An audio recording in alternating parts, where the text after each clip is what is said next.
Mr Speaker, the Honourable Lady does raise an important point around some of the differences we see in pensions. I'm sure I'd be more than happy to pick that up with the relevant Minister to see that she receives the full response to the question she asks. Right. Ms Davis, Shadow Secretary. Mr Speaker, Merry Christmas, and here is to festive tipples in our locals. But it's certainly not a cheery Christmas for the Waspi women that Labour have betrayed. Now, hospitality is at the heart of our economy with a diverse workforce, 17% Equality Act disabled, 20% ethnic minority groups, and over 54% of the sector's workers are women. Can the Secretary of State tell the House what conversations have taken place between her and the Chancellor on the chilling effect on future earnings due to the Labour government's jobs tax, higher business rates underpinned by £3.4 billion of costs increase, according to Hospitality UK, which will drive down future earnings? I agree that the hospitality sector is absolutely crucial to our economy, and at this time of year when many people will be working across Christmas, I do pay tribute to them and for their work and thank them for their contribution to our economy. On the wider question that the Right Honourable Lady raises, she knows as well as I do that this government inherited a £22 billion black hole from the party opposite. We have had to make some difficult decisions in order to stabilise our economy and to get it back on track. Jacob Collier. Mr Speaker. Sorry. Merry Christmas, Mr Speaker. So this government is relentless in our efforts to halve violence against women and girls, and in just 5.5 months in office we have launched domestic abuse protection orders in selected areas, outlined new measures enhancing our response to stalking, announced £30 million extra funding for victims of domestic abuse and their families in safe accommodation services, and this is simply the beginning. Yeah. We will continue at this pace. Yeah. Jacob Collier. Thank you, Mr Speaker. Violence against women and girls remains a serious issue, worsened by online abuse, misinformation and harmful rhetoric which risks increasing violence. In my constituency of Burton and Uttoxeter, the charity SARAC provides vital support to survivors while working to challenge these attitudes and promote cultural change. Given the crucial role of charities like SARAC, what steps is the Minister taking to support such organisations, and will she visit them with me so that she can see the amazing work that they do? I thank my honourable friend, and at these questions I end up halfway around the country, but I will absolutely be delighted to come. And what I know, having worked in this particular sector, is that we will not tackle violence against women and girls without a strong and sustainable model for ensuring that our specialist services are protected, and that is what we will work on in the long term rather than what has always been a short-termist approach. Diamond. Very much, Mr Speaker. Ultra-realistic deep fake porn is increasingly being used to target women, and I know the government agrees because they committed to criminalising it in their manifesto, and for the sake of victims this intimate image abuse needs to be tackled without delay. So why on earth did they not back Baroness Owen's bill to ban it in the House of Lords last Friday? Mr Speaker, the Honourable Lady is a great talker. She talks a good game, but for the sake of women, when is she going to deliver? As somebody who has went into the Home Office and found a load of things that have been dwindling for 3 years undone from people saying things at this dispatch box, I take umbrage. But what I will say is that this government will, in this session, do exactly what we said we did, and we will ban deep fakes. And as a victim of it myself, I understand the importance. Liberal Democrat spokesperson Christine Jardine. Thank you very much, Mr Speaker, and of course, Merry Christmas. We know that violence against women and girls takes many forms: verbal, physical, emotional, financial, at all ages. But one of the most insidious forms is that online abuse. But with technology developing faster than legislation can respond, the ways that it's used, like deepfakes, is also developing faster than legislation can respond. And the use of generative AI to create fake intimate images leaves many women vulnerable. I know that this is something that the Minister cares deeply about. So can she tell us what steps the Government are going to take to ensure it's tackled properly? And will she work with Cabinet colleagues to create a new online crime agency to deal with this threat?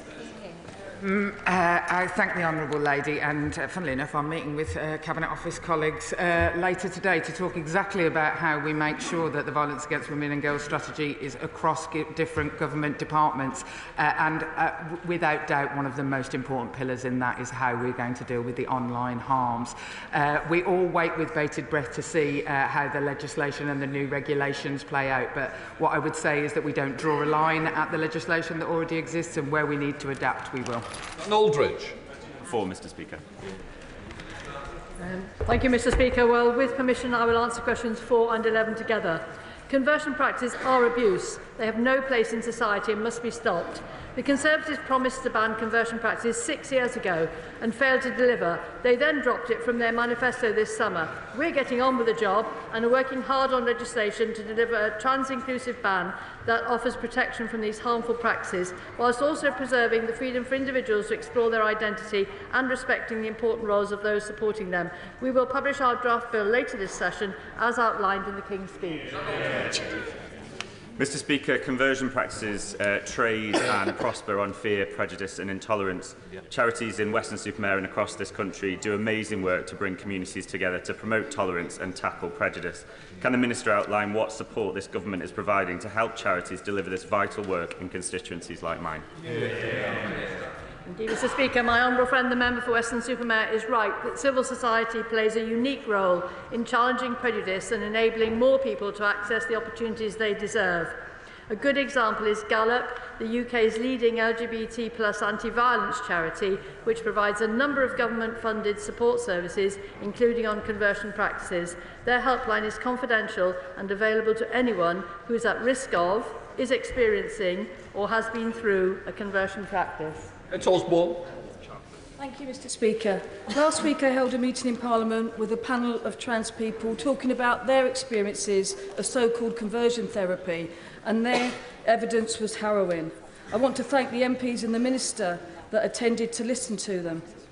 I'm leading on a report for the Council of Europe to ban these aberrant practices across Europe, and I'm pleased to hear from the Minister that we'll soon be setting out the legislation. But will the Minister tell me, will the legislation be fully inclusive without all exceptions so that we can refer to it as best practice for all countries to use? Indeed, Mr. Speaker, I pay tribute to my honourable friend for her work in this field, including on the Council of Europe, and I can assure her that we will deliver on our manifesto commitment to bring forward a full trans-inclusive ban on conversion practices, protecting LGBT+ people from abuse. We are committed to listening to all viewpoints and concerns with respect and to engaging with a wide range of stakeholders, organisations and all LGBT+ communities. And I was very pleased to join her at the event she mentioned, and we will be having further engagements with parliamentarians and stakeholders in the new year. Rebecca Paul. Thank you, Mr. Speaker. The previous government committed to a parent-first approach to guidance. As part of the government's review of the statutory RSHE guidance, will she make it clear that parents should be involved in decisions affecting their children, including if they are gender questioning? Yeah. Well, as she will be well aware, we are looking at the consultation responses and we will respond more fully as is appropriate. Campbell. Speaker, in rolling out any legislation, will the Minister ensure that mature adults who want to take part of their own volition in faith-based settings to discuss gender issues will not be restricted or inhibited from so doing? Well done. I can assure the honourable gentleman that we are looking very carefully at how to describe the sorts of behaviour that would not be criminalised by the ban. George Southwell. Question number 5, please, Mr. Speaker.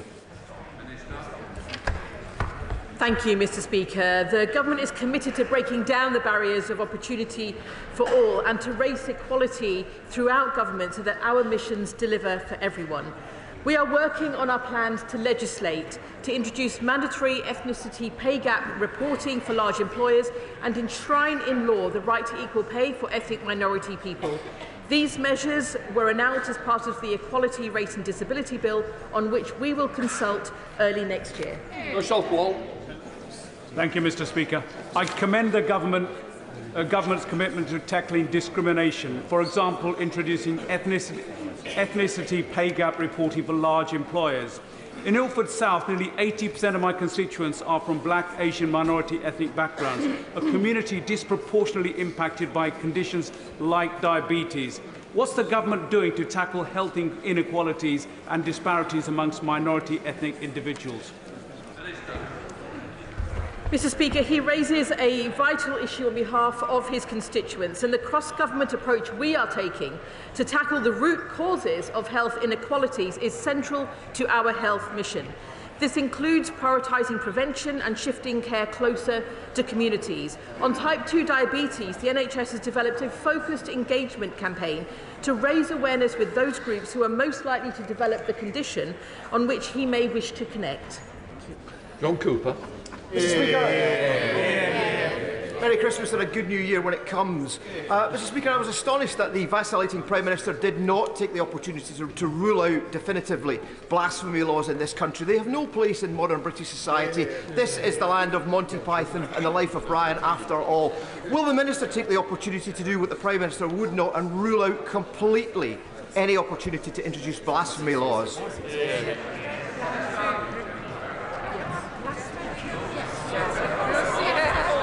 Yes. Sarah Owen, Chair of the Select Committee. Merry Christmas, Mr. Speaker. Following the summer's racist riots, the Runnymede Trust reported Islamophobia is reaching fever pitch. Mosques attacked and threatened, cars vandalised with Nazi swastikas. All this has left many Muslims feeling unsafe, but it is especially true for women. Women have reported having hijabs pulled off, racist abuse and threatened with physical violence.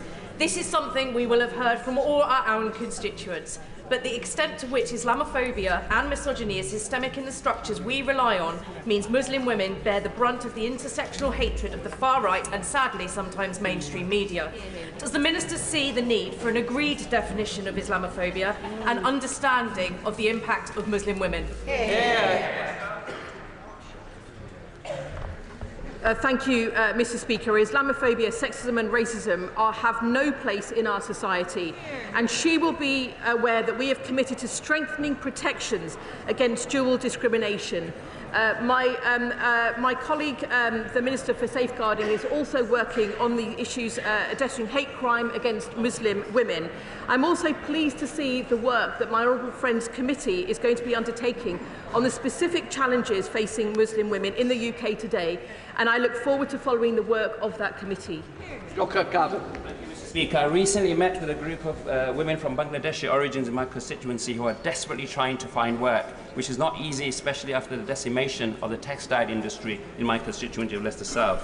As English is not their first language and all potential employers not having the capacity or the time to meet the DWP's demands for a written proof of job application and interviews, they're finding it extremely stressful and affecting their mental health, especially when threatened with sanctions.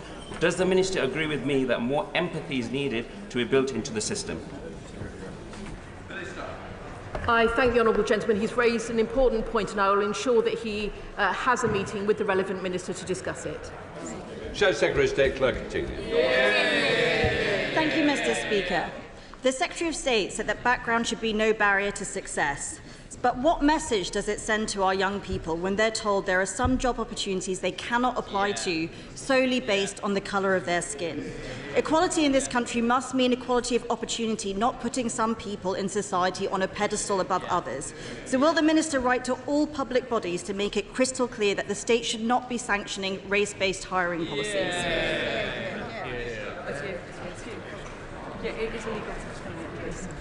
She will be aware that it is illegal to discriminate in the way that she is described, and I will certainly ensure that that the question she has raised will be followed up with my relevant colleagues.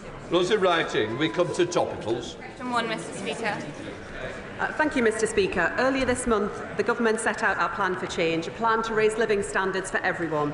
Everyone should have access to warm homes, a revitalised NHS, opportunities to thrive at work and to feel safe on our streets. And I am proud to be driving our mission to ensure that background is no barrier to success and that every child has the best start in life. This week marks the end of Disability History Month, during which my right honourable friend, the Minister for Disability, has met with disabled people and disabled people's organisations and set up a network of lead ministers for disability across every government department. Rosie Writing. Last week, I visited Northamptonshire Domestic Abuse Services. We discussed, as Domestic Abuse UK estimates, that reported incidents spiked up to 20% during the Christmas period. Can the Minister tell me what the Government is doing to ensure that those affected by domestic violence can get support at this time of year?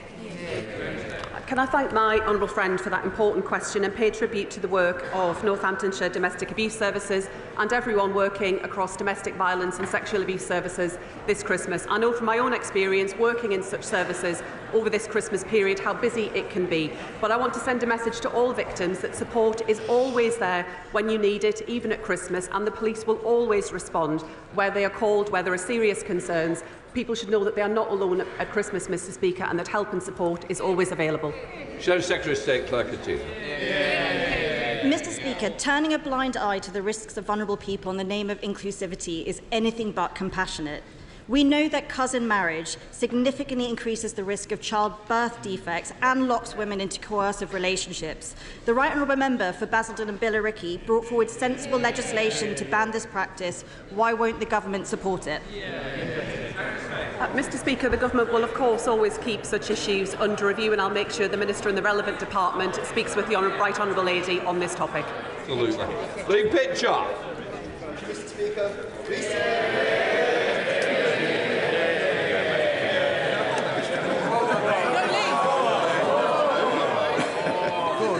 Merry Christmas. Recently I attended an RNIB event highlighting challenges faced by blind and visually impaired people navigating past parked cars, forcing them to walk into the road. My inspirational wife is one of those people who takes her life into her own hands every time she walks into the road. Can I ask what the Government will do to help make our streets safer and make them more navigable in the future? Mr Speaker, my honourable friend raises a good example of the kind of topic that we need to work across government on, and I was pleased to chair the first meeting of the cross-government disability lead ministers yesterday. The Department of Transport has consulted on the problem that he's raised, which can be very serious for people with a sight impairment, and the Department is considering the options for tackling the problem, and I very much hope that he'll let me know what he finds out in his walk around the constituency shortly. Gregory Stafford. Thank you, Mr Speaker. It's always nice to get a cheer, Mr Speaker. As a former treasurer of the Oxford Union, I was disgusted that 3 weeks ago there was a debate that descended into a mess of anti-Semitism, where the students voted in a majority that they would not have reported Hamas's plans if they'd known them prior to the 7th of October attacks. Will the Secretary of State write to the Oxford Union and say that anti-Semitism has no place in our society, and especially not our universities? The Government could not have been clearer in terms of our position on anti-Semitism. There is no place for anti-Semitism in our society, nor for any form of racism. That applies whether it's within educational settings in any other part of our society. That's been made very clear indeed. Thank you. That completes questions. We now come to Prime Minister's questions. Chris Hinchcliffe. Question number 1, Mr Speaker. Thank you, Mr Speaker. Yesterday I met the brave men and women serving on HMS Iron Duke and the troops serving in Operation Kabaret in Estonia. This Christmas, as every Christmas, members of our armed forces will be serving overseas, working day and night to protect Britain's national security. And I know that the whole House will join me in sending our deepest thanks to them, to our emergency services and everyone working to keep the country safe over the festive period. Mr Speaker, may I also take this opportunity at the end of the year to thank you and the House staff for all your hard work this year. And can I wish everyone across the House a Merry Christmas and a Happy New Year. Mr. Speaker, this morning I had meetings with ministerial colleagues and others. In addition to my duties in this House, I shall have further such meetings later today. Presently. Thank you, Mr. Speaker, and may I associate myself with the Prime Minister's remarks. In 2021, Kerry and Francis Menai-Davis, who live in my constituency of North East Hertfordshire and are in the gallery here today, tragically lost their son Hugh at the age of just 6 to a rare form of cancer. Now they are courageously campaigning to ensure that every parent who must leave work to look after a sick child in hospital gets the financial support that they need from day one. Will the Prime Minister meet with them and me to discuss implementing Hugh's law and giving their son a legacy that improves the lives of families at the most difficult time imaginable? Yeah. Mr. Speaker, can I pay tribute to Kerry and Francis? It is a heartbreaking case and commend them for their campaign on behalf of other families. I know the Minister for Social Security and Disability met the family yesterday, but no parent should endure losing their child to cancer, particularly at such a young age.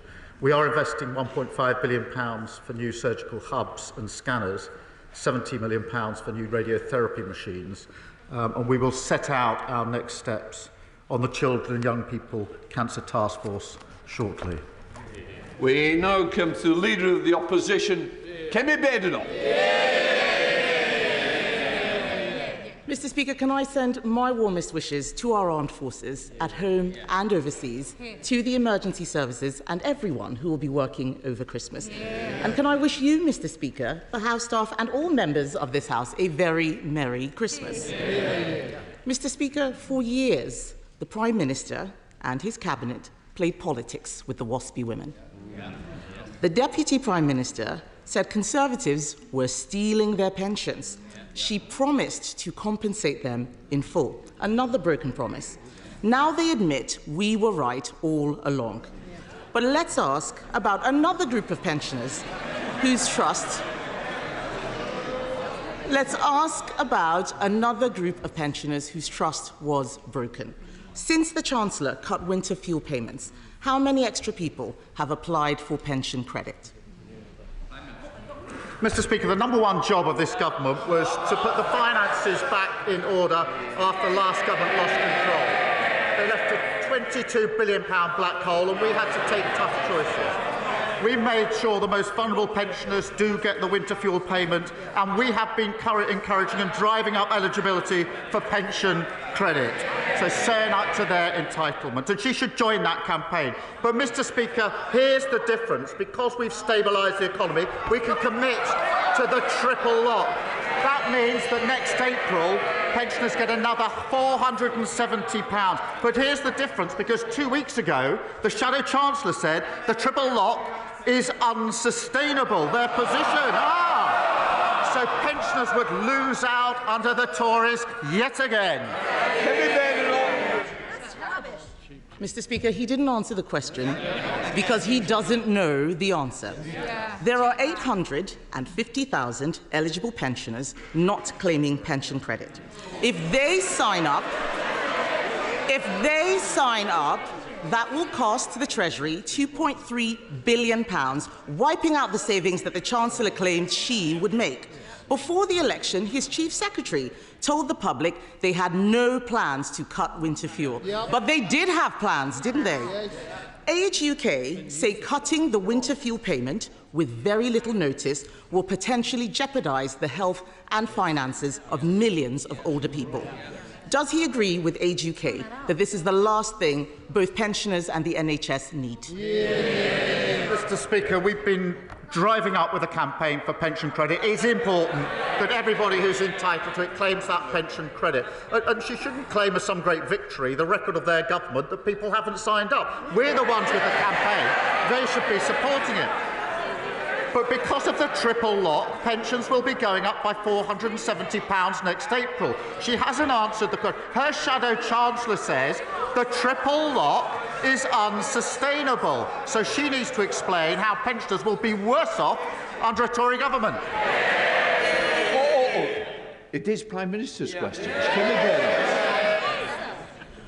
Mr. Speaker, we protected the triple lock during all our time in government. Meanwhile, energy bills are increasing, despite his promise to cut them by £300. In Scotland, his party leader wants to restore the winter fuel payments. Across England, councils are scrabbling together funds for struggling pensioners. The tragic reality this Christmas is pensioners will suffer and may even die as a result of this cruel policy. Did the Chancellor consider the impact on councils and on the NHS, or does she just not know what she's doing? The Household Support Fund was set out in the budget. She knows that. We're pushing up pension credit. But she now says they are committed to the triple lock. Her shadow chancellor says they're not, that it's unsustainable. Maybe over a sandwich or a steak they could sort it out and come back and tell us what their policy actually is. Mr. Speaker, the Prime Minister needs to misrepresent me to make his point. I don't need to misrepresent him to make my point. Yes.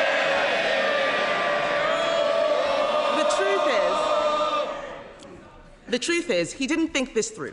Cutting winter fuel payments isn't just callous. It may not make savings. It could actually cost us all more. And that's not the only policy which is making things worse. The Chancellor's budget is a body blow to family businesses and also charities.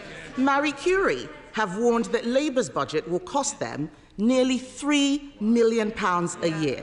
This is a cancer charity saying they have no option but to reduce services. Did the Chancellor tell the Prime Minister that her jobs tax was going to hit charities? Mr. Speaker, she's asked 3 questions about winter fuel with a leaving out. I'll come to that. But she's changed her mind on this. She used to say that the payments were a dead weight. She said there were members of her constituency who didn't need it. And they all stood in 2017 on a manifesto, a Tory manifesto, that committed to getting rid of the universal winter payments for pensioners. So we can see what their real commitment is. As for the budget, we're driving up productivity. I don't want to have to ring your mother. Prime Minister. Mr. Speaker, we're driving up productivity, prosperity and living standards. That's a pay rise for the 3 million who are the lowest paid. They should welcome that. A pay rise for those working in the NHS and better than expected wage growth just before Christmas. What unites all three? Delivered by Labour, opposed by the Tories. Mr. Speaker, I don't know what world he's living in. The economy is shrinking, and they did not think this jobs tax through or who it would impact. Another area affected is the hospice sector. Hospices believe the budget will cost them an extra £30 million. Yesterday, Conservatives voted to exempt social care, nurseries, charities and hospices from their jobs tax. Labour voted this down. So can the Prime Minister at least agree to fund hospices so they can continue their invaluable work helping people at the end of their lives? Mr. Speaker, we put a record amount into the NHS in the budget to deal with the problem that they left, and we'll set out the funding arrangements for hospices in the new year. But it's the same old, same old. They want all the benefits. She said to herself she wants all the benefits from the budget, but she doesn't want to pay for any of them.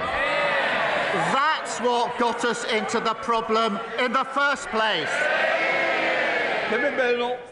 Mr. Speaker, I did not hear a commitment there to help hospices, which is a shame. The truth is, this winter, people will be suffering because of his choices.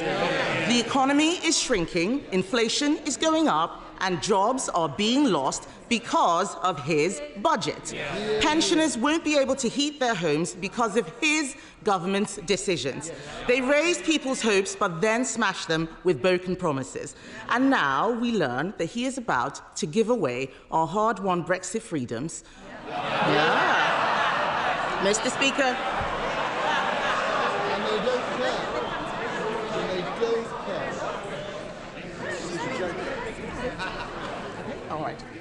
Mr. Speaker, now we learn he is about to give away our hard-won Brexit freedoms. The truth is, they are punching the British people in the face, literally in the case of one of his MPs, and he will pretend that this is about the past. But we all know these are his choices, bad choices. If he's looking for a New Year's resolution, why doesn't he start with telling the truth? I'll do it now. £22 billion black hole left by now. Record numbers on the waiting lists. Nearly. It's not a good time to leave the chamber, is it? Prime Minister. Mr. Speaker, £22 billion black hole. Record waiting list with our NHS. They should hang their heads in shame. Immigration completely out of control. Nearly 1 million net migration. She was the cheerleader for all of that. She wants the truth. That's the truth. That's why they're sitting there. Mr. Speaker, whilst they cart from the sidelines, talking the country down, this government is getting on with the job. Record funding for the NHS, money for our trains, buses, and yes, Mr. Speaker, potholes. Pay rises for 3 million of the lowest paid. Wages growing faster than inflation. Planning laws reform. Great British Energy set up. We're only getting started. Next year we'll continue to rebuild, no matter what the blockers opposite say. Thank you, Mr. Speaker, and can I echo the words of the Prime Minister and thank you and all of our staff in this place alongside our armed forces and our emergency services and wish them a Merry Christmas. Mr. Speaker, March 2025 marks 20 years since the death of the only Member of Parliament to have held all four great offices of state, the Foreign Secretary, the Home Secretary, the Chancellor and the Prime Minister. Mr. Speaker, James Callaghan was a true Portsmouth great and went to the same school as another true Portsmouth great, my dad, Terry Nolan. Does the Prime Minister back my bid for a plaque to be added to his former home in Copner, and will he come along to Portsmouth next year to unveil it? Well, I thank her for her question. Jim Callaghan was a giant of the Labour movement and a great public servant. Mr. Speaker, he left school at 17, served in our Royal Navy before becoming the Home Secretary, Foreign Secretary, Chancellor and, of course, finally Prime Minister. And as a proud son of Portsmouth, I'm sure he'd be honoured to be remembered in such a way. Happy Christmas. Can I just say to Mr. Mayhew, I keep hearing, I heard you the other week over here, I'm hearing again that it's not a good time to push a luck today. Right, let us come to Leader of the Liberal Democrats, Red David. Thank you, Mr. Speaker. Can I join the Prime Minister in his praise and best wishes for our armed forces and our emergency services? And can I join others in wishing you happy Christmas, Mr. Speaker, and all the staff of the Commons, and indeed everyone across this House. I'm coming to sing in a minute. Mr. Speaker, I've had the great joy of spending time recently with some amazing young people from the Bath Philharmonia Young Carers Choir. They're a brilliant example of the power of music to make a difference in young people's lives. One member of the choir, Caitlin, has even developed a special new project to spread the joy of music to young people in our schools and communities. So will the Prime Minister meet Caitlin to hear more about her exciting project and work with us and others to support music in our schools and communities? Well, Mr. Speaker, I welcome his comments, and as you will know, today we're introducing the landmark Children's Wellbeing Bill to enable all children to succeed, including young carers. That increased the pupil funding premium to over £2.9 billion, which can be used to support pupils with identified needs, and that, of course, includes carers. And now young carers are on the school census, as he knows, that's since 2023. They have greater visibility and schools will be better able to identify and support them. Mr. Speaker, he talks of singing. There was carols outside our front door on Monday, and my family was surprised to see the Honourable Gentleman, Right Honourable Gentleman, shamelessly plugging his song. We have strict rules about antisocial behaviour, but In the spirit of the season, I simply say Happy Christmas. Sir Ed Davey. Well, Happy Christmas, Prime Minister. Can I thank him for allowing the Young Carers Choir to sing outside number 10. I hope he and the staff enjoyed it. Our song is called Love Is Enough, but the hard truth is, for many young carers and young adult carers, actually love is not enough. These amazing young people need real action to help them with the challenges they face. So in addition to the measures that the Prime Minister just talked about, will he support the Carers Trust's Young Carers Covenant to make sure across government, across local authorities, we are supporting these young people with all the support they deserve? We should support these young people, and we continue to work across the sector to ensure all schools identify, support and record data on young carers. And of course, Mr. Speaker, we boosted the carers allowance in the budget, but I agree with him in relation to these young carers. Thank you, Mr. Speaker. Can I associate myself with the remarks of the Prime Minister in wishing everyone a very happy Christmas this year? For many in my constituency and indeed across the country, particularly those in temporary accommodation, it won't be a happy Christmas. On the Tories' watch, temporary homelessness more than doubled. So what is the government doing to support families and children living in temporary accommodation, particularly this season? Well, she's right about the appalling inheritance, which included record numbers sleeping rough, almost 160,000 children living in temporary accommodation. Speaker, we're delivering nearly £1 billion into councils to tackle homelessness, including increasing funding in Bolton over the next year. That includes dedicated support with housing, with mental health, and with employment. But we're also committed to tackling the root causes, and that's why we're building 1.5 million new homes and abolishing Section 21 no-fault eviction, something they said they were going to do and repeatedly failed to do. Ben Lake. In 2022, the Prime Minister supported calls for fair and fast compensation for 1950s women impacted by the changes to the state pension. And yet, just yesterday, his government rejected those same calls out of hand. Mr. Speaker, is this what the Prime Minister meant when he promised to lead a government of change?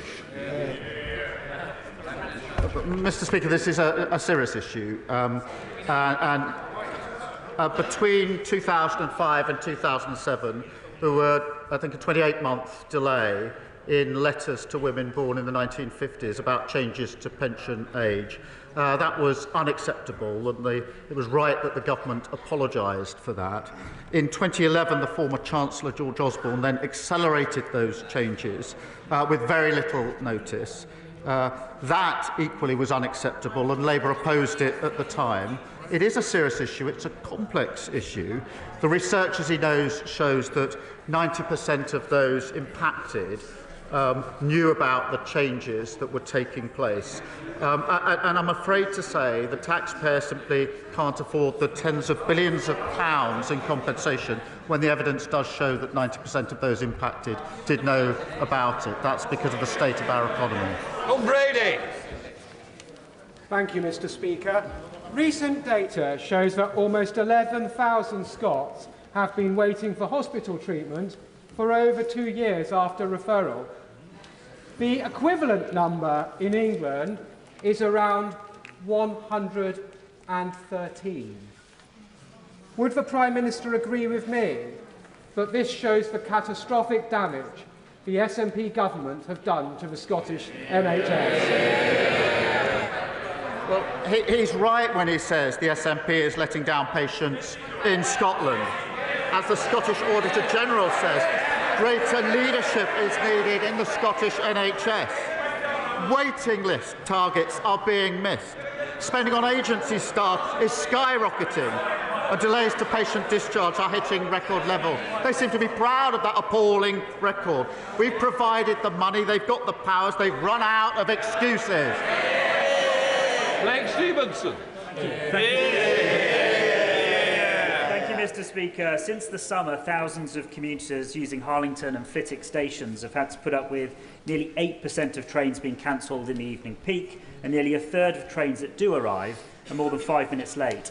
Is it a mere coincidence, Mr Speaker, that such poor performance follows this government's decision to pay off their union backers with no strings attached? The trains and all travel was in an appalling state under the last government. We're clearing that up and fixing it, and he should be welcoming that. Ian Byrne. Thank you, Mr Speaker. The Parliamentary Ombudsman concluded that an injustice was done to 1950s born women. It ruled that they are owed compensation and asked Parliament intervened to deliver justice. In my constituency of Liverpool, West Derby, I have more than 5,000 women affected. And alongside a great many members in this House, I believe these women are owed compensation for the injustice done to them at the hands of the state. So will the Prime Minister give members the opportunity to vote on whether they believe Waspi women are owed compensation? Well, Mr Speaker, I've just set out the factual background and the percentage that knew about the change. And the simple fact of the matter is, in the current economic circumstances, the taxpayer can't bear the burden of tens of billions of pounds in compensation. Well, they're chuntering away. In 14 years, they accelerated the changes and not once spoke about compensation. Rebecca Smith. Thank you, Mr Speaker. My constituents, Caroline and Savannah, are just two of thousands across Devon, Cornwall and beyond who are living with postural tachycardia syndrome and have been unable to access adequate treatment since the retirement of the only consultant available to work with them in July. What action can the Prime Minister take to help me secure the treatment that my constituents need, and will he agree to meet with me and them to discuss the treatment of POTS in more detail? Well, I thank her for raising this important issue on behalf of her constituents. It does underline the critical importance of the NHS workforce plan that we will deliver next summer to ensure that the export workforce is in place to get the NHS back on its feet. I am proud that we're investing an additional £22.6 billion to fix our NHS, and I will, of course, make sure she gets a meeting with the relevant minister to deal with the issues of concern to her constituents. Jodie Gosling. Thank you, Mr Speaker, and a very Merry Christmas. May I associate myself with the comments of the Prime Minister and my gratitude to all of those that serve our communities over Christmas. I'd like to give special credit to foster carers in Nuneaton and across the UK for the incredibly important role that they play. We know that their care transforms lives, but the foster carers in Nuneaton tell me that there simply isn't the support that there used to be, and over 17% of children are waiting over 4 years for care. Recently, I was made aware of one child who had had 9 home placements before the end of Key Stage 1. Can the Prime Minister ensure that there will be a robust system to provide consistent and swift care when needed? Well, I'm grateful to her for raising this issue because, Mr Speaker, every single child deserves the best start in life, and there are far too many shocking cases of children being let down. The Children's Wellbeing and Schools Bill is being introduced today, and that does put children's interests at the heart of government policy, and I hope it will be supported across the House. Thank you, Mr Speaker. Labour promised not to raise taxes on working people, but farmers are some of the hardest working people that I know. Peter Douglas from Jedburgh has looked at the details of this policy, and he says Labour's inheritance tax increase will prevent him passing on his family farm to his son and daughter. They say Labour have betrayed them. They can't trust the Prime Minister to keep his words. They've got a point, haven't they? If he would kindly pass the details of the individual case he's raised to my team, we will look into it. As he knows, we put a record £5 billion into farming over the next 2 years in the budget. Just 2 weeks ago, £350 million was put in to support farmers. That contrasts with the £300 million underspend of the last government on farming. And in a typical case, the threshold is £3 million, which means that the vast majority of farmers will be unaffected. But I'll look into the individual case that he's raised with me. Thank you, Mr Speaker. I recently spoke to a man in Worksop whose son's arm was badly broken when he was knocked off his bicycle by an off-road biker speeding on the pavement. Dressed in black, no number plate, totally unidentifiable. The young boy no longer goes out to play. His experience isn't unique. What action is being taken to smash the bikes and put police back on our streets? Well, I'm glad she's raised this because off-road bikes were a complete nuisance under the last government, got completely out of control. We're introducing new respect orders to crack down on off-road bikes, strengthening police powers in relation to dealing with this big problem that got out of control under the last government.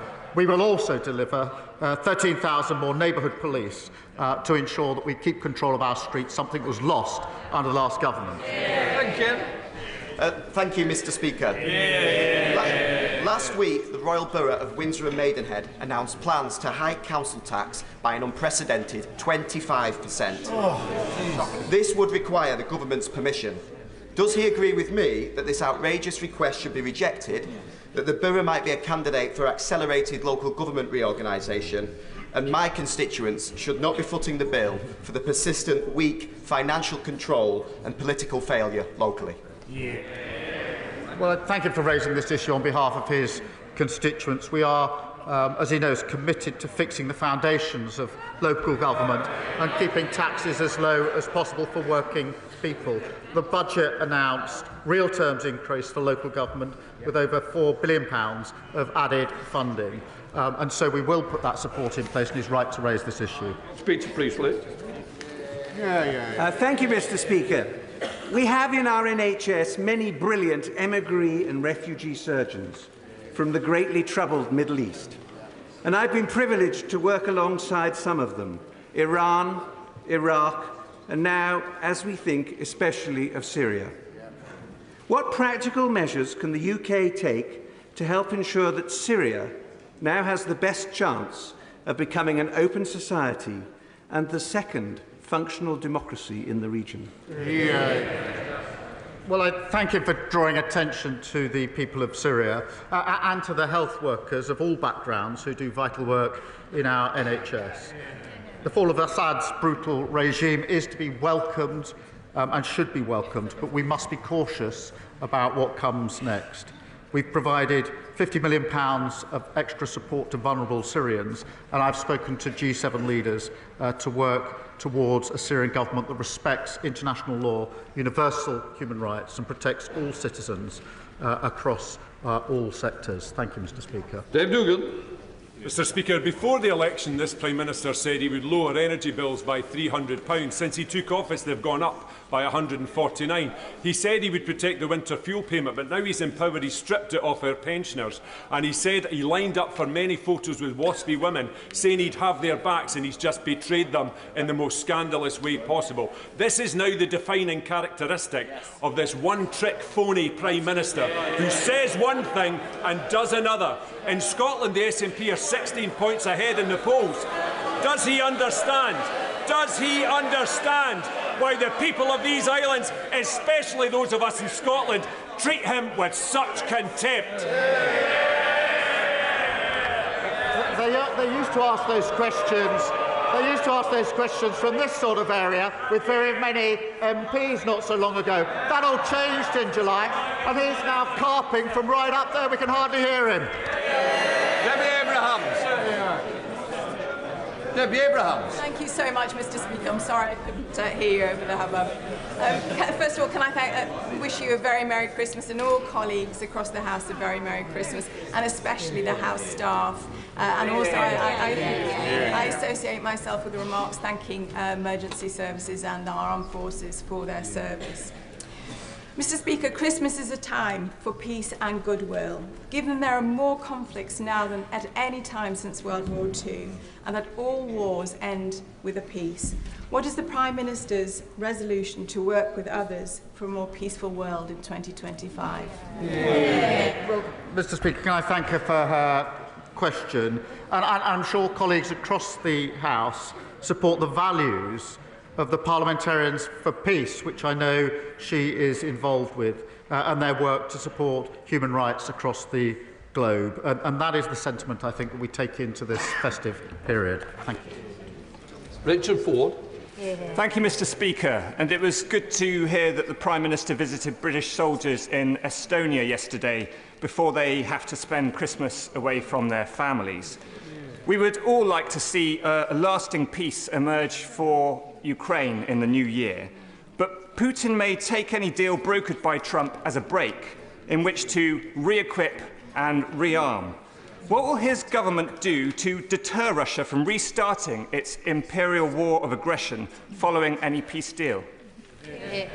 Well, can I congratulate him on his appointment to the Intelligence and Security Committee and thank him for raising the question of our troops in Estonia who will be there over Christmas without their families, and they're right on the front line with a very clear sense of purpose as part of our NATO contingent, and we thank them. He's right that we must continue to support Ukraine, and that was the subject of our discussions in Estonia yesterday. Make sure Ukraine is put in the strongest possible position, whether negotiations or not, and be absolutely clear that this conflict could be ended straight away if the aggressor, Russia, backed off. Mother of the House, Diane Abbott. The Waspi women fought one of the most sustained and passionate campaigns for justice that I can remember, year in, year out. We did promise them that we would give them justice. I understand the issue about the cost, but does the Prime Minister really understand how let down Waspi women feel today? I do understand the concern, of course I do. I set out the history, Mr. Speaker, but the research is clear that 90% of those impacted did know about the change. And in those circumstances, the taxpayer simply can't afford the burden of tens of billions of pounds of compensation. But I do understand the concerns. Will Forster. Mr. Speaker, I know the Prime Minister is aware of the case of my constituent, Zara Sharif, who was brutally tortured and appallingly murdered by her father and her stepmother. I want Zara's legacy to be one where she's the last vulnerable child to be killed by people that should have looked after her. Will the Prime Minister ensure that an independent inquest and review is taken into Zara's death and it's held immediately in the new year so we can learn why public authorities failed, so we can ensure that it never happens again? He rightly raises this absolutely harrowing case, and it is important that all the lessons are learned. There is an independent process going on, but we must be clear about overhauling children's social care to keep young people safe and looking again about the framework for homeschooling, amongst other things. So we need to learn those lessons. We are taking steps. There is a process going on at the moment, and I'll update the House in due course. Alan Strickland. Thank you, Mr. Speaker. Can I thank the Prime Minister for the leadership he has shown in securing the £500 million deal to secure the future of the Hitachi rail factory in my constituency, a factory left in the lurch by the party opposite for years. And does he agree? Will he agree with me that what we also need is a long-term plan for our proud high-tech rail manufacturing to drag it out of the mire it was left in by the Tories? Thank you for that question. They really shouldn't groan. I went up to the Hitachi factory earlier this year before the election. The workforce were extremely anxious about the situation because they feared that there would be a gap between contracts. This is a gap that might mean people aren't going to get laid off, and he's chuntering from a sitting position, unable to understand the impact on working people. Mr. Speaker, the workforce were extremely anxious about the situation when I saw them, because they knew if their colleagues were laid off, then that would be bad for their colleagues in their community, and it would mean that they might go and get other jobs and not be able to come back if there was a new contract. I said then that I would do everything I could to ensure that we filled that gap, and I'm very pleased that just the other week we were able to say that there's a contract, and I went back up there to speak to the same workforce, and I can say they were very pleased that they don't now have those anxieties. They should be ashamed of their chuntering. Final question, Dr. Luke Evans. Thank you, Mr. Speaker. Speaker, as it's Christmas, will the Prime Minister join me in congratulating Chris Middleton, who wrote a charity song to support Age UK, which has already raised £10,000. What's even better is it's likely to be the leader of the Lib Dems and his single to #1 this year, proving yet again that the Lib Dems can't win. Something I hope we can both agree on.